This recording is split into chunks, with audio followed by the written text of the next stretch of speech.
ইসলামের ইতিহাসে এমন কিছু ঘটনা রয়েছে যা মানুষের চিন্তা শক্তির বাইরে। আজ আমরা জানব এক বিস্ময়কর ঘটনা, যেখানে মহান খলিফা হযরত ওমর রাদিয়াল্লাহু আনহু এমন এক অপরাধীর শাস্তি দিতে গিয়েছিলেন যার পরিণতি হয়েছিল অলৌকিকভাবে। কিভাবে একজন ফেরেশতা হস্তক্ষেপ করলেন, কিভাবে এই ঘটনা সবাইকে স্তব্ধ করে দিল। আসুন ইতিহাসের গভীরে গিয়ে এই অবিশ্বাস্য ঘটনা জানি। হযরত ওমর রাদিয়াল্লাহু আনহু ছিলেন এমন এক শাসক যিনি সত্য ও ন্যায়ের পথে ছিলেন। কোনো অন্যায়কে বিন্দুমাত্র সহ্য করতেন না। তার শাসনামলে অপরাধী যেই হোক না কেন তিনি ন্যায় বিচার করতেন।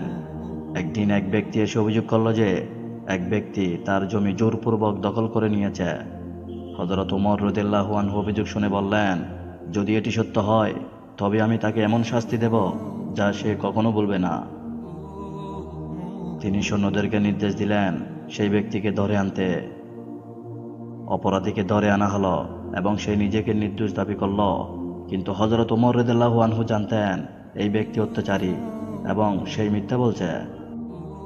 তখন হযরত ওমর রাগান্বিত হয়ে বললেন, তুমি কি আল্লাহর আইন ভাঙবে এবং ভাববে যে এতে তুমি রেহাই পেয়ে যাবে? তখন তিনি তার লাঠি হাতে নিয়ে অপরাধীকে শাস্তি দিতে উদ্যত হলেন। ঠিক যখন হযরত ওমর রাদিয়াল্লাহু আনহু লাঠি দিয়ে আঘাত করতে যাচ্ছিলেন, তখন হঠাৎ কিছু একটার আঘাতে তিনি পেছনে পড়ে গেলেন।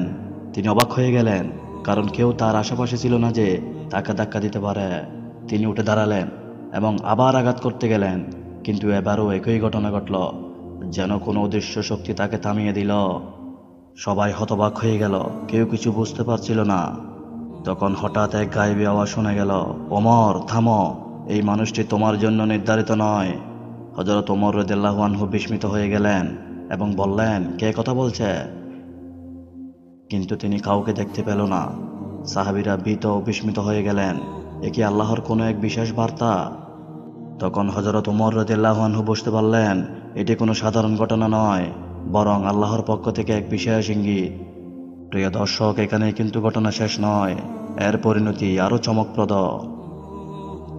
হযরত ওমর রাদিয়াল্লাহু আনহু থমকে গেলেন। তিনি জীবনে কখনো এমন কিছু অনুভব করেননি। তার চোখে বিস্ময়। কে তাকে থামালো? কিভাবে এমন হলো? সাহাবীগণ ভীত ও হতবাক। হযরত ওমর রাদিয়াল্লাহু আনহু কাঁপা কাঁপা কণ্ঠে বললেন, আল্লাহর শপথ, আমি কখনো এমন কিছু দেখিনি। ঠিক তখনই সাহাবীদের মধ্যে এক প্রবীণ ব্যক্তি উঠে দাঁড়ালেন।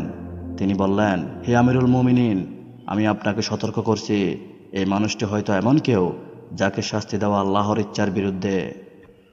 হযরত ওমর রাদিয়াল্লাহু আনহু চিন্তায় পড়ে গেলেন, তবে কি এই ব্যক্তি আল্লাহর কোনো বিশেষ পরিকল্পনার অংশ? তখন সেই অপরাধী মাথা নিচু করে কাঁপতে শুরু করল। সে বলল, হে আমিরুল মুমিনিন, আমি সত্য গোপন করেছিলাম, আমি আসলে সাধারণ মানুষ নই। সবাই অবাক হয়ে গেল, তবে কি এই ব্যক্তি মানুষ নয়? সে বলল, আমি একবার অন্যায়ভাবে এক গরিবের জমি দখল করেছিলাম। তখন সে আল্লাহর কাছে দোয়া করেছিল, হে আল্লাহ, আমাকে ন্যায় বিচার দাও। আমি জানতাম না যে সেই মানুষটির দোয়া কবুল হয়ে গেছে, এবং আজ তুমি যখন আমাকে শাস্তি দিতে গেলে তখন আল্লাহর ফেরেশতারা হস্তক্ষেপ করলেন। সাহাবীগণ বিস্ময়ে একে অপরের দিকে তাকালেন। একজন বললেন, হে আমিরুল মুমিনিন, এটি আল্লাহর বিচার, আল্লাহ নিজেই এ ব্যক্তির শাস্তির ব্যবস্থা করবেন। হযরত ওমর রাদিয়াল্লাহু আনহু দীর্ঘশ্বাস ফেললেন, তার চোখে অশ্রু। হযরত ওমর বললেন, আল্লাহ মহান, আমি বুঝতে পারলাম যে ব্যক্তি আল্লাহর কাছে অভিযোগ করে তার জন্য আল্লাহ নিজেই বিচার করেন। রাদিয়াল্লাহু আনহু এর সামনে পড়ে কাঁদতে লাগলো, ক্ষমা চাইতে লাগলো। অপরাধী মাটিতে পড়ে গেল এবং অজুরে কাঁদতে লাগলো।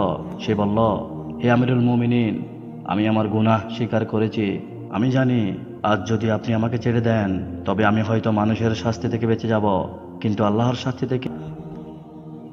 এক সাহাবী বললেন, সুবহানাল্লাহ, ওমর রাদিয়াল্লাহু আনহু এর ন্যায় বিচারের কারণে আজ একজন অপরাধী সৎ পথে ফিরে আসলো। আরেকজন বললেন, এটাই ইসলামের শিক্ষা, সত্য বিচার হলে মানুষের অন্তরও পরিবর্তিত হতে পারে। হযরত ওমর রাদিয়াল্লাহু আনহু চারপাশের মানুষের দিকে তাকিয়ে বললেন, শুনে রাখো, যদি কেউ কারো উপর জুলুম করে সে যেন মনে রাখে আল্লাহর আদালত থেকে পালানোর কোনো পথ নেই। আর যদি কেউ আল্লাহর পথে ফিরে আসে আল্লাহ তাকে ক্ষমা করেন। অপরাধীর দিকে তাকিয়ে হযরত ওমর বললেন, তুমি তওবা করেছ, এখন দেখে নিও আল্লাহ তোমাকে ক্ষমা করেন কিনা। সবাই নীরব হয়ে গেল, কেউ কিছু বলল না।